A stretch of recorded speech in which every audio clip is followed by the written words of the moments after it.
Hi everybody, welcome to my channel. Just recently I read an article, and I see this every so often, of somebody, and frequently it's a photographer who maybe is not very experienced, fairly new to things, getting taken by a pretty bad scam. And it's unfortunate today, scammers are rampant. I had to kind of change my LinkedIn profile connection acceptance setting to just not allow just anybody to connect to me, because so many of the connections were from obvious fake accounts. So yeah, it's too bad. But what I thought I'd do is talk a little bit about pretty obvious red flags when somebody contacts a photographer. Generally what happens is, and they will target somebody who's fairly new and doesn't have a lot of experience. Usually what it is you get an email from somebody who claims to be an editor for a magazine, like a photo editor, or perhaps a marketing manager for a company, and they contact you wanting you to set up a photo shoot.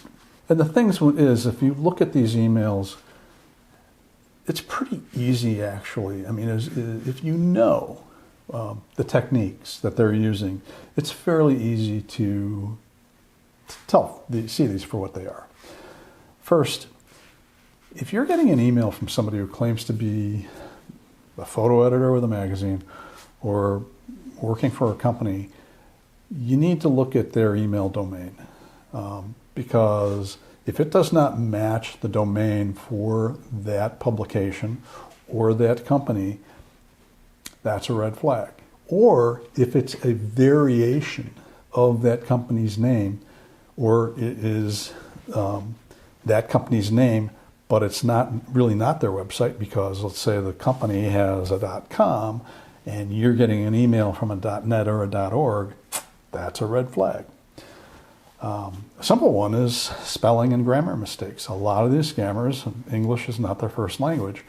And frequently, and of course, in countries where English is not the spoken language, I mean, I think the same thing's going to apply. You may find that people are trying to contact you to scam you, that whatever language you speak may not be their first language. And so sometimes you can pick up on that in grammar and in spelling. But the number one red flag is what's called the advance payment or advance fee scam.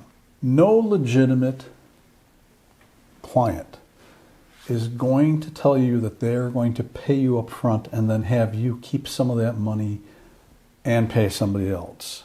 So what happens here is you'll get an email from whoever this is talking about a photo shoot, or interested in buying your photos. But they will say, here's $4,000. This is the total budget for the shoot. You get $2,000. You have to now hire the talent, the makeup artists, and whatever. And you have to hire the people they tell you to hire. And they give you that information, where to send that money. So they either wire that money into your account, or they may send you a check, but it goes into your account, and when those funds become available, and just because a check clears does not mean those funds are really available. And I'm linking to an article in the description that explains that. But you go ahead and you send that $2,000 off. A couple days later, your bank contacts you and says, hey, that was a bad check, or those funds have been reversed. And now you're out that money. And let's just say that you have automatic payments set up in your account.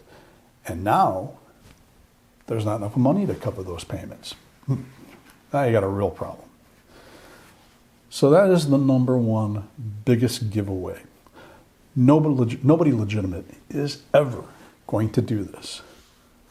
So things that you can do. If you see, somebody claiming to be a photo editor at a magazine, go to or a publication, online publication, Old Boomer Guy magazine. Check it out.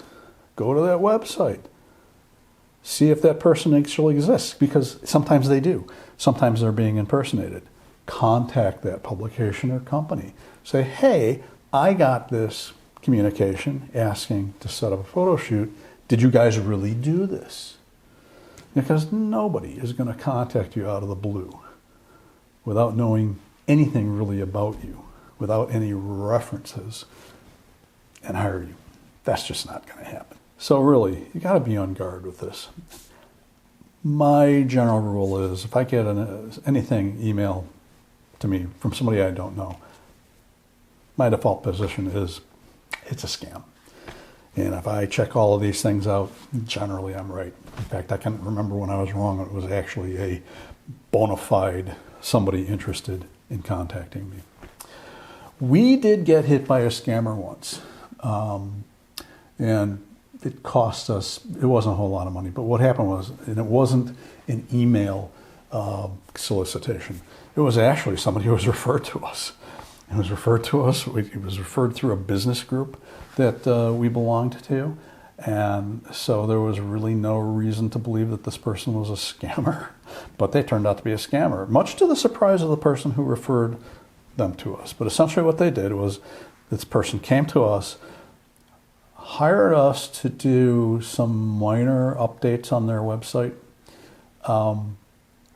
It was really a low amount. It was maybe $50 worth of work.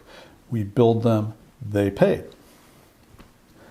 And watch out for this. That was just to get us to go, oh, okay, they're legitimate.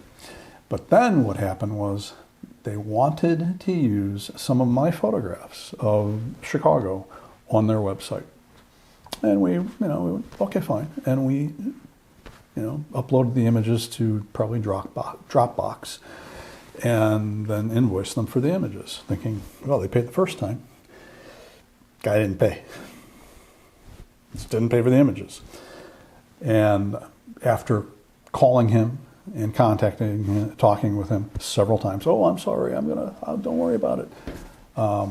Finally sent a DMCA takedown notice, which that only works here in the United States, of course. That's the Digital Millennium Copyright Act, which means that you send that takedown notice to the web host, and they take down the infringer's website, which freaked that guy out. He didn't know anybody could do that.